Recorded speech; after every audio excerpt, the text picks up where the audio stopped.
দি মারিয়া ফিরলেন শৈশবের ক্লাবে, করলেন গোল, মাঠ ছাড়লেন স্ট্রাকচারে করে।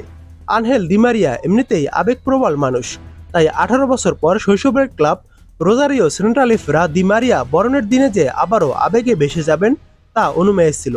দি মারিয়ার জীবনে সেই মুহূর্ত এসেছে গতকাল রাতে। রোজারিও সেন্ট্রালের হয়ে আবারও মাঠে খেলতে নামার আগে তাকে রাজস্বিকভাবে বরণ করে নিয়েছে এস্তাদিও জিহান্তে উপস্থিত 46,000-এর বেশি দর্শক। তাদের ভালোবাসায় সিক্ত এই আর্জেন্টাইন তারকা নিজেকে সামলাতে পারেনি। হাত নেড়ে অভিবাদনের জবাব দেওয়ার সময় তার দুই চোখ বেয়ে ঝরেছে পানি। তবে আর্জেন্টিনার শীর্ষ লিগের প্রিমিয়ার ডিভিশন ম্যাচটি শুরু হতেই ডি মারিয়া আবার হয়ে ওঠেন সত্যিকারের পেশাদার ফুটবলার। ঘরের মাঠে সমর্থকদের ভালোবাসার প্রতিদান দেন গোল করে। 78তম মিনিটে পেনাল্টি থেকে করা দি মারিয়ার গোলেই এগিয়ে যায় রোজারিও সেন্ট্রাল। গোলবারের ডান পাশ দিয়ে তার নিচু করে নেওয়া শট ঝাঁপিয়ে পড়াও ঠেকাতে পারেনি প্রতিপক্ষ দলের গোলকিপার। সেই গোলের পর দর্শকদের গগনবিদারী চিৎকার যেন সবকিছুর মাত্রা ছাড়িয়ে যায়। উচ্ছ্বাস ছুঁয়ে গেছে ভিআইপি বক্সে থাকা তার পরিবারকেও। এরপর দি মারিয়ার দিনটা খারাপ কেটেছে।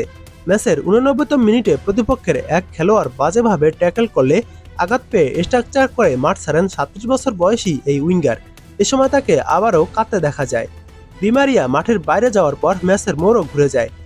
যোগ করা সময়ের 5ম মিনিটে প্রতিপক্ষ দলের খেলোয়াড় গোল করলে রোজারিও সেন্ট্রালকে পয়েন্ট ভাগাভাগি করে মাঠ ছাড়তে হয়।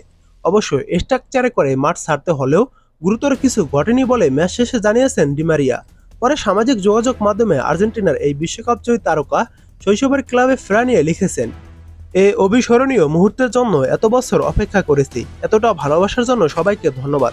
আমরা যে ফল চেয়েছিলাম তা এই ম্যাচে পাইনি, তবে এটি সবে মাত্র শুরু। এখনো অনেক পথ বাকি রয়েছে। চলো এগিয়ে যাই সেন্ট্রাল।